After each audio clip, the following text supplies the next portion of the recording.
बिल्कुल। एक आखिरी छोटी टिप्पणी ले लूं सुनील जी से, प्रोग्राम समाप्त करेंगे, समय कम है। हम लोग तो मन की बात नहीं करते, हम लोग जन की बात करते हैं, और हम जन की बात करते रहेंगे। इसीलिए इसका नाम सोशल मीडिया भी है, इसीलिए इसका नाम आप कह सकते हो कि यूट्यूब भी है या बाकी प्लेटफॉर्म है। एक छोटी टिप्पणी फिर समाप्त करेंगे प्रोग्राम, सुनील जी। नहीं, ये तो अगर आप बात नहीं करेंगे तो वैसे ही नकार दिए जाएंगे जिस तरीके से कथित मेन स्ट्रीम मीडिया नकार दी गई। वो तो जो मीडिया के साथ यह जो तथ्य है कि आपको अस्थायी विपक्ष में रहना है, तो अस्थायी विपक्ष में रहना ही रहना है, तभी आपका अस्तित्व। अन्यथा आप ठकुर सुहाते लिख करके आप अपनी विश्वसनीयता नहीं कायम कर सकते। लोग आपको सुनेंगे ही नहीं, आपको मानेंगे ही नहीं। और जन सरोकार से जुड़े रहना पत्रकारिता के एक पहली शर्त है, इसकी आप अपेक्षा नहीं कर सकते। सोशल मीडिया की विश्वसनीयता का कारण भी यही है, और लोगों ने इसको बड़े ढंग से आगे बढ़ाया। जो लोग लिखने वाले हैं, जो लिखते हैं, वो बड़े बहुत साहस बटोर के लिखते हैं इस दौर में। जो कभी पाठक जी ने कहा कि राजधानी में प्रधानमंत्री को, राजेंद्र माथुर साहब की ये बात कहते थे वो, राजधानी में प्रधानमंत्री के खिलाफ खबर लिखना आसान है, लेकिन आज वो भी आसान नहीं है। आज उसी तरह यह दौर आ गया। आप प्रधानमंत्री और मुख्यमंत्री और किसी के खिलाफ खबर लिख करके आप किसी को यह डर नहीं होता था कि कोई उनको धमकी देने लगेगा, कि उनके घर पे जाकर कोई उनको हड़काने लगेगा या तरह तरह की धमकियां देगा। ये स्थितियां नहीं थी। आज जो दौर है, जो संकट झेल रहा है तहसील के मुख्यालय पर हमारा बैठा हुआ साथी, उससे एक छोटा मोटा संकट नहीं है जो राजधानी बैठ कर पत्रकारिता कर रहा है।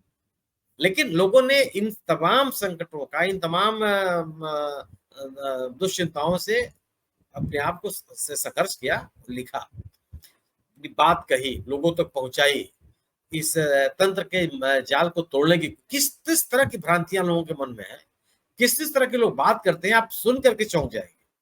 और अच्छा खासा पढ़ा लिखा आदमी है, एक तरफा संवाद उनके पास है, और संवाद का स्रोत क्या है? केवल व्हाट्सएप यूनिवर्सिटी एक समूह है जो लगातार लोगों को मिस इन्फॉर्मेशन में डाले हुए है, और लोग उसी मगन है, पढ़ने लिखने के लिए कोई तैयार नहीं है। ये स्थिति बन गई है।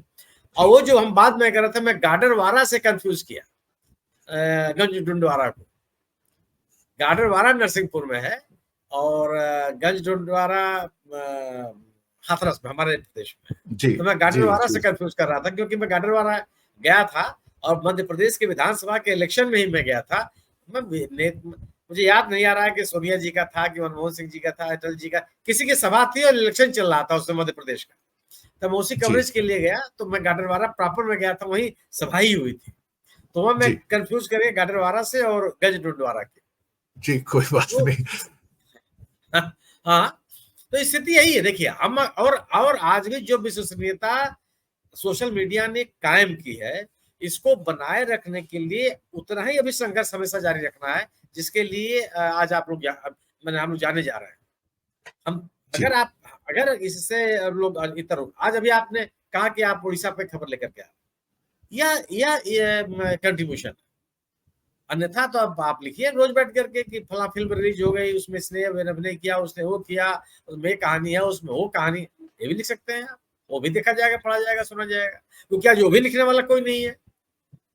आज तो हर चीज प्रायोजित है, एक एक चीज प्रायोजित हो रही है। सही परिप्रेक्ष्य में तथ्यों को रखना सबसे कठिन काम हो गया इस समय। जब सत्ता के शिखर पर बैठे हुए लोग इन्फॉर्मेशन दे रहे हैं, तो अन्य लोगों से क्या उम्मीद करते हैं? लेकिन चलिए, वो अपने राजनीतिक लाभों के लिए कर रहे हैं। बाकी जो लोग जो मीडिया में हैं, वो इस तरह के काम करते हैं। तो ये इस कदर एक नोबल प्रोफेशन को लोगों ने इस कदर विवादों में डाल दिया कि जो कुछ भी प्रतिष्ठा, सम्मान, विश्वसनीयता थी, सब तार तार हो गए। लेकिन अच्छी बात केवल है, सुखद पक्ष यही है कि मेन सोशल मीडिया ने एक बढ़िया स्थान बनाई और जन विश्वास हासिल किया। जी, बहुत बहुत शुक्रिया सर। और दर्शक मित्रों, आपका बहुत बहुत शुक्रिया कि आप इतनी भारी संख्या में जुड़े। इस मीनिंगफुल जो हमारी बातचीत थी, वार्ता थी, उसको आपने सुना, देखा।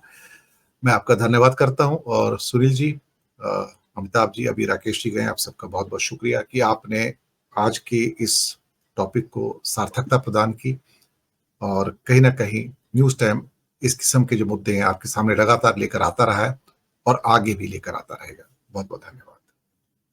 धन्यवाद, नमस्कार।